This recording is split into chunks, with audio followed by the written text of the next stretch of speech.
Welcome everybody to today's presentation on anomalous patent ductus arteriosus, an echocardiographic evaluation in the newborn and infant. I'm your guide, Michael Trump, and I hope you're just as excited as I am for today's lesson. Now sit back, listen fast, and enjoy. Today we are covering many aspects of the patent ductus arteriosus, or PDA for short. First, we need to know what it is and what it does. Then, how does a clinician see the presentation of a PDA? Next is imaging with an echocardiographic evaluation, and then intervention and outcomes. And after this plethora of information I'm about to give you, I'll wrap it up with some points and tips to remember. PDA etiology and review. Like everything in medicine, words have meaning. And what's the point of learning about something if you cannot define its parts? Something I like to do is define terms. This is a way that we can all be on the same page. I also like to know where things come from, how normal and abnormal they are, and why things happen. All right, let's define some terms before we go any further. Like always, I prefer to use Mosby's Medical Dictionary when defining terms as it provides a sense of consistency in the language. Patent. This is anything that is open and unobstructed. Generally, we think of coronary arteries and airways as being patent or open and free of obstructions. Ductus. This is one of those words that will kind of take you in a circle, since ductus literally means duct. Well, that doesn't help us. But it also does refer to tubes, vessels, and pathways that are generally cylindrical in shape. And then we come to arteriosus. This is the structure itself, the vessel or communication between the aorta and its oxygen-deprived partner, the pulmonary artery. The aorta likes sending oxygen-rich blood to the parts of the body that need it, and later we will see how that's not always a good thing. Now we've got the ductus arteriosus in utero, the open and unobstructed duct or vessel that is between the aorta and pulmonary artery. This communication allows excess blood heading towards the lungs, a way to shunt some of the excess volume to the arterial system. Why? Well, the lungs in utero are underdeveloped and they require a lot less blood volume to adequately grow.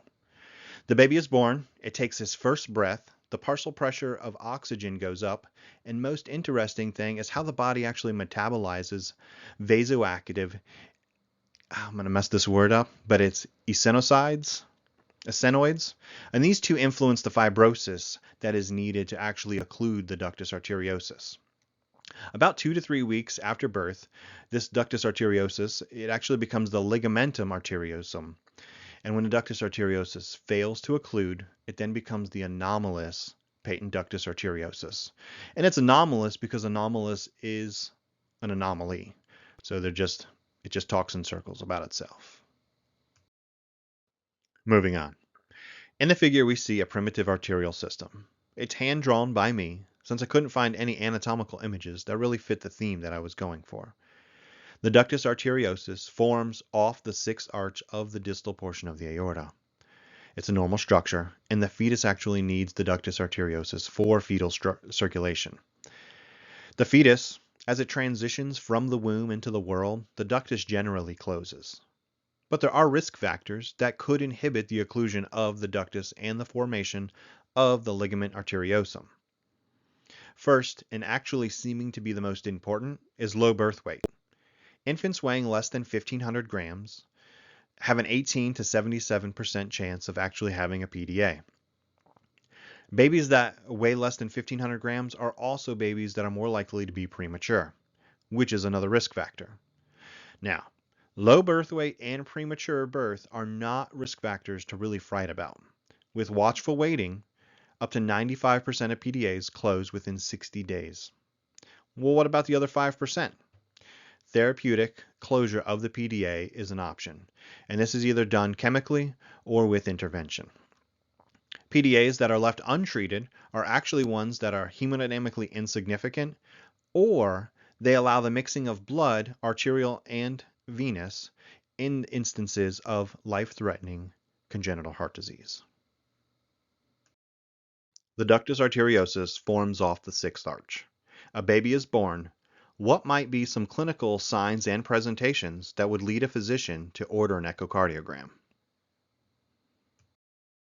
These clinical presentations initiate the need for an echocardiogram, a murmur heard with a stethoscope, generally in the upper left sternal border.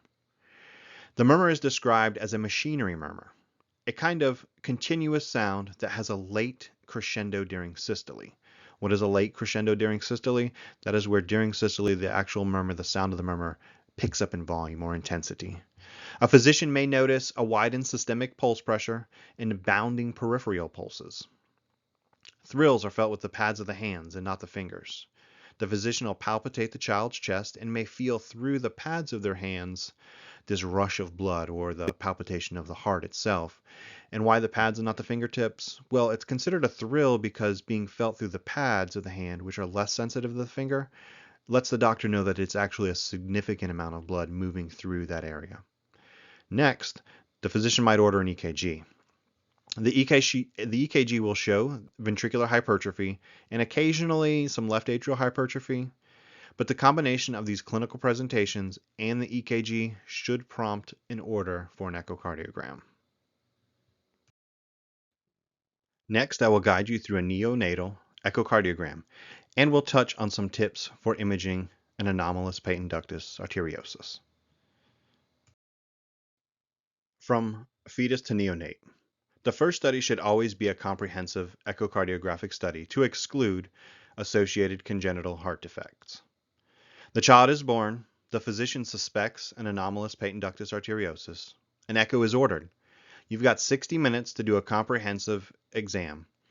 In this time, you will also need to evaluate the PDA, note the size and the direction of shunting, and the hemodynamic stability of the juxtaposed pumps.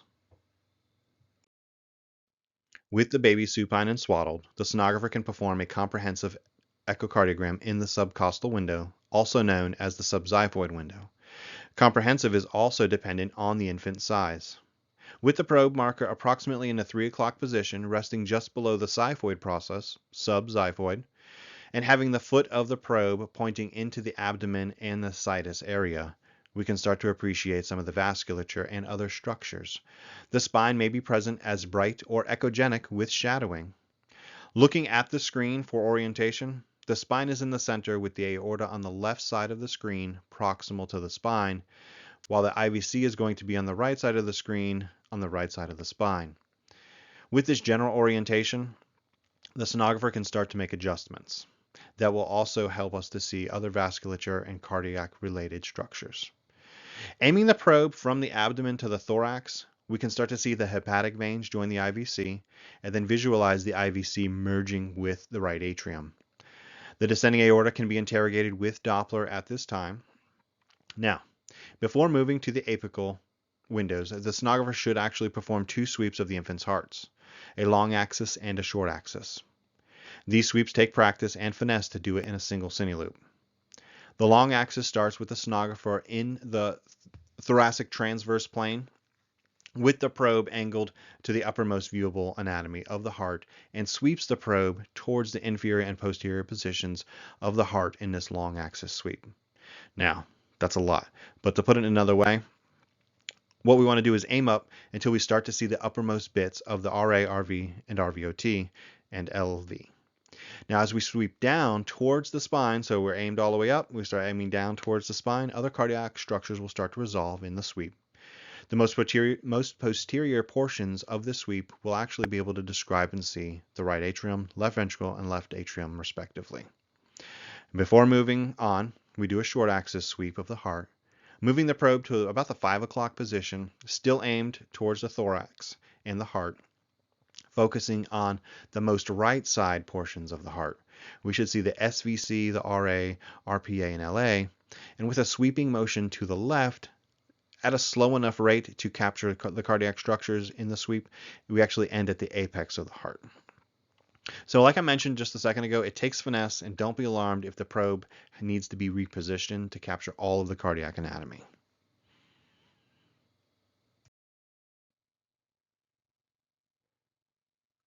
Oh, hey, here's a beautiful image showing us what the cardiac structures look like as we sweep the infant's heart in long axis. Now, don't be afraid to take separate cine loops at different levels of the sweep if there are parts of the patient's story that you want the physician to know. Now take a second with me, appreciate this image. It's pretty nice. Again, it's the very long axis sweep of the heart. Again, take your time, lots of practice, lots of finesse. Here's a beautiful image showing us what cardiac structures look like when we sweep the infant's heart in the short axis of the subcostal view. Now again, stay with me. Don't be afraid to take separate cine loops at different levels of the sweep if there's a part of the patient's story that you really want the physician to know. While we can image the entire heart from the subcostal window, it's best practices to utilize multiple acoustic windows. That being said, we move from the subxiphoid window to the apical window. Similar to adult views, except upside down and backwards, we're going to do a sweep starting inferiorly towards the dorsal portions of the heart, ultimately showing the coronary sinus. And then we're going to sweep anteriorly. We complete the sweep in a 5-chamber anterior view and shows all the anatomy in between as we sweep through. We should be visualizing anterior aspects of the right atrium, right ventricle, left atrium, left ventricle, and LVOT. Showing the 2-chamber view next, and then the 3-chamber or apical long. We want nice apical longs to rule out subaortic membranes, so don't forget to zoom. While forgotten more often than not, the right side of the heart. Sliding the probe more anteriorly, that can align the RV and RA and make those the subject of our images. And ensure that while doing so, you're also going to get better alignment of the RVOT and the RVIT. With just slight angularizations, you're able to align those inflow and outflow tracks with the Doppler probe. That way you can interrogate them more efficiently. And again, when telling your patient's story, don't be afraid to take more pictures than necessary. This figure shows the 4-chamber sweep.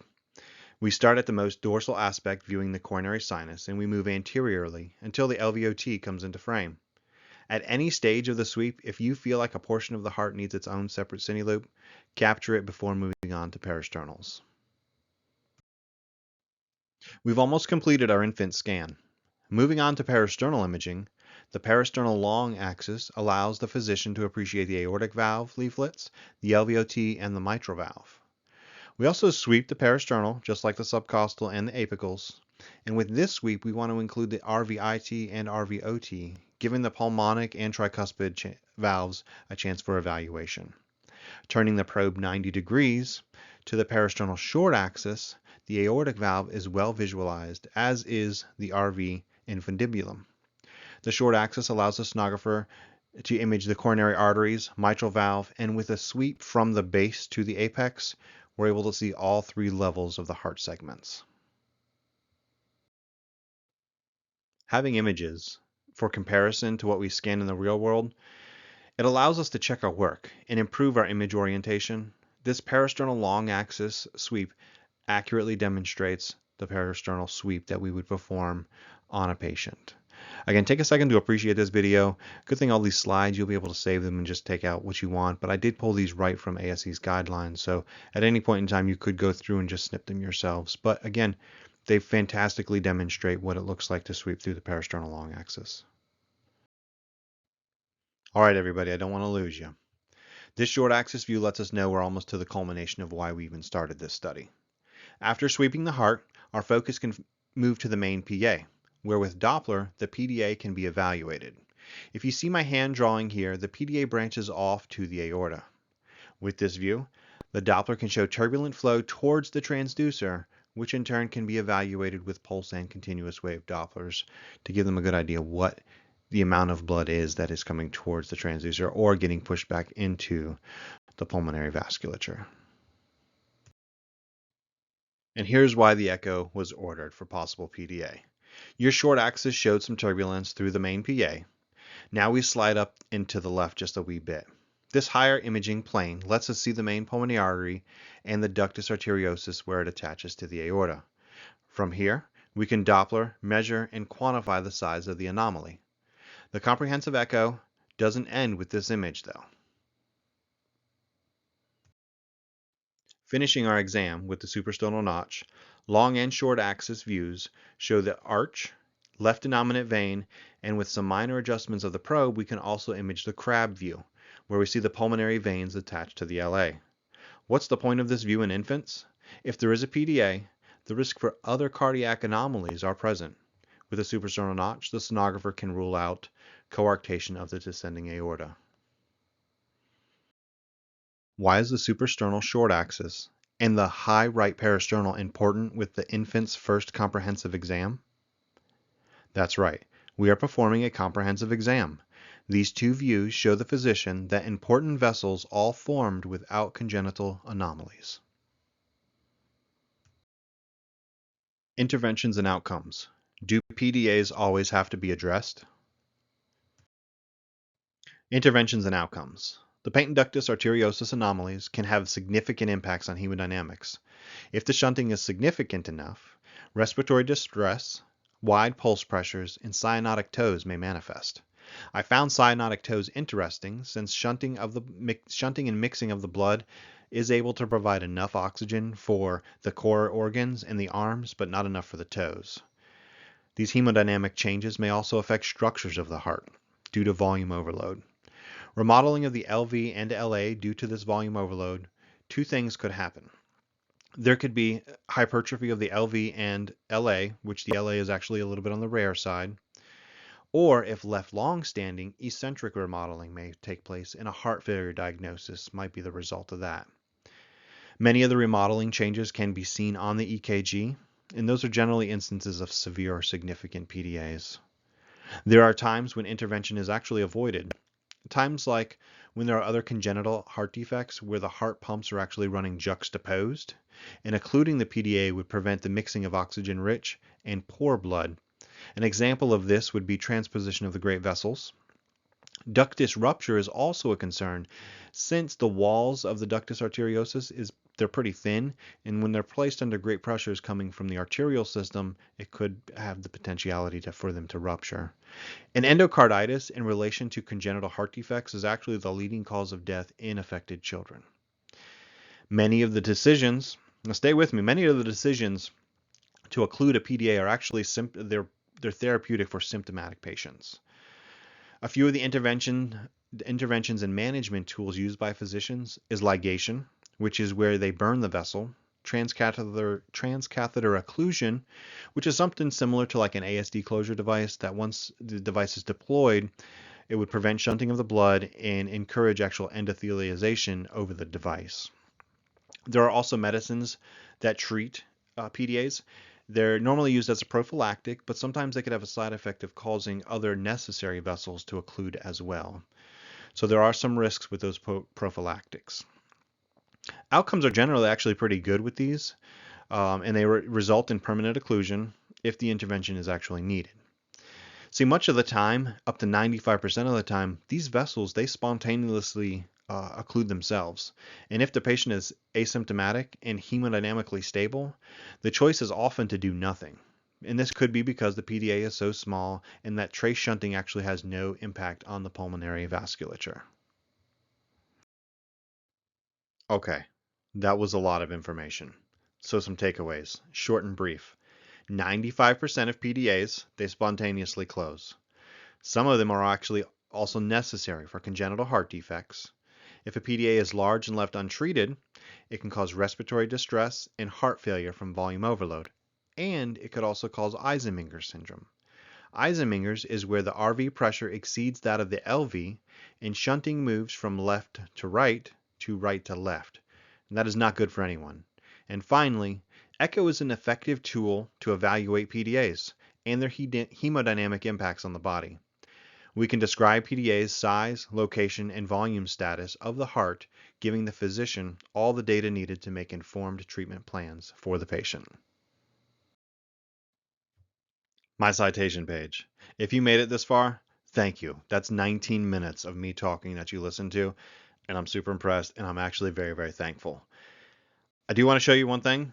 When I do all these talks, what you hear coming through is actually coming from this awesome microphone. Look at this thing. I just wanted to show it for anyone who managed to stay to the end to wonder how I sound the way I sound, because I'm not talking through the computer. I'm actually talking through this microphone. But again, thank you so much for staying. Thank you so much for listening to all of my slides. If you skip through them, that's okay. But nonetheless, thanks so much to getting to the end.